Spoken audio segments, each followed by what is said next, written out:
Hi everyone, it's good to be back, and this week we're chatting about the big R word that we so often hear when talking about behaviour and attention to task, and that is regulation. Many families who attend Sense Rugby share challenges when it comes to their child's ability to maintain consistent regulation. What does this mean? It means your child may find it difficult to match their body and their brain's level of excitement, anger, engagement, fear, attention, or even movement to what the task requires of them.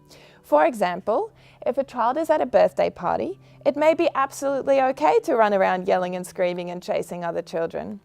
However, when they're in the classroom or trying to attend an organised sports group, it's usually not okay, and they're expected to be seated and listening or following through with activities.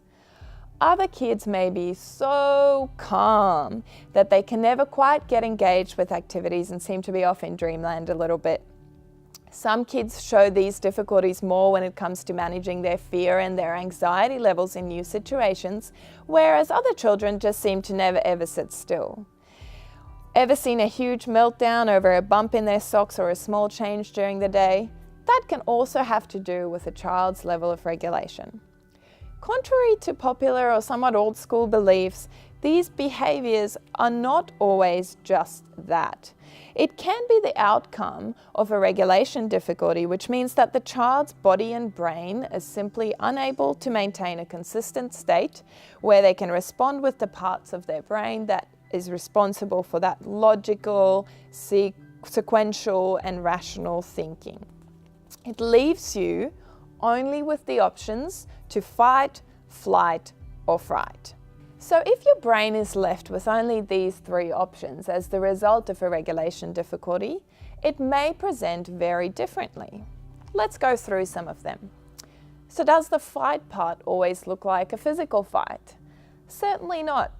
It can sometimes just be simple refusal to do the task, a tendency to be quite oppositional or have some defensive type responses to simple everyday activities.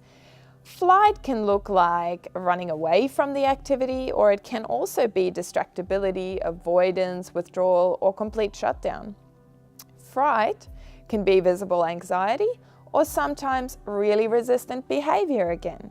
When we think about it that way, we realize that behavior is often not just what it seems, and we need to be digging a little bit deeper, playing detective, and getting to the root cause of what we see. When we think about it, this difficulty is not just something that our kids experience. How many times have you been overloaded or overwhelmed at work or at home and seemed to use distraction to get your mind off it for a while? An overwhelmed brain often seeks distraction.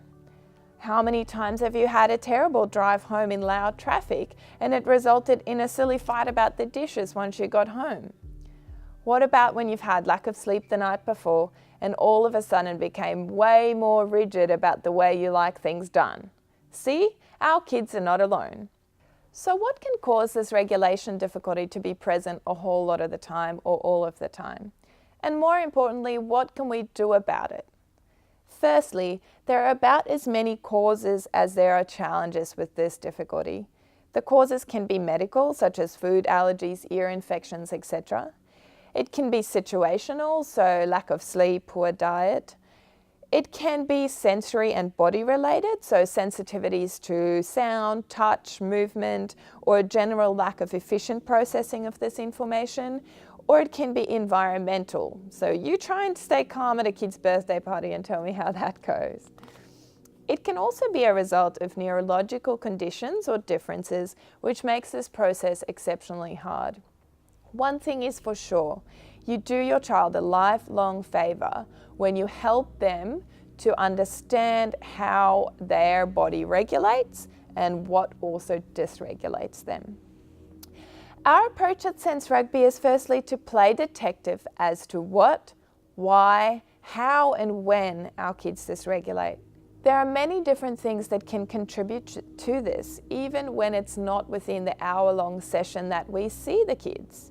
For this week, let's see if you can practice playing detective with your child's behavior, mood and attention throughout the session. Perhaps make some notes as to which activities seem to help them focus and be calm, and which activities seem to make them a bit more silly or distracted. Pay attention in particular to the sensory aspects. Firstly, for example, noise. How do they react when things get louder? Movement, that's also a sense. Perhaps they can calm from activities such as the linear games where we're just pushing the heat shield, but they get really excited by the tackle bag falling over or running around without a set purpose.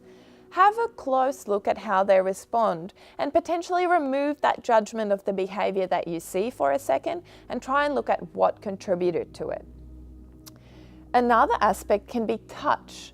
So do they seem agitated by kids standing too close to them in line, or do they seem to have trouble working out how close they can be to the other kids without annoying them? Do they want cuddles throughout the session, or do they shy away when someone accidentally touches them? Do they seem agitated by wet weather or grass or wet hands from touching the grass, or do they love to get their bodies covered in all the grass and all the things that are available to them on the field? What about taste and smell? It may be a little bit irrelevant here, but there could be some situations that you notice with this. And finally, visual input. Are they really distracted by the equipment lying around? Do they have trouble focusing their eyes on the ball and not getting distracted by the kids next to them? Do they seem bothered by bright lights if we're in a hall? See if you can make some observations that can help you know in the future when your child may need some support with their regulation. You may also get some clues as to what they use to regulate by really looking closely at the activities. Next week, we'll talk about the principles of regulation and what you can use at home or what you can implement to help them prepare for those challenges and also calm them after exposure to some of these things. Have a great week, and as always, please send us through any feedback.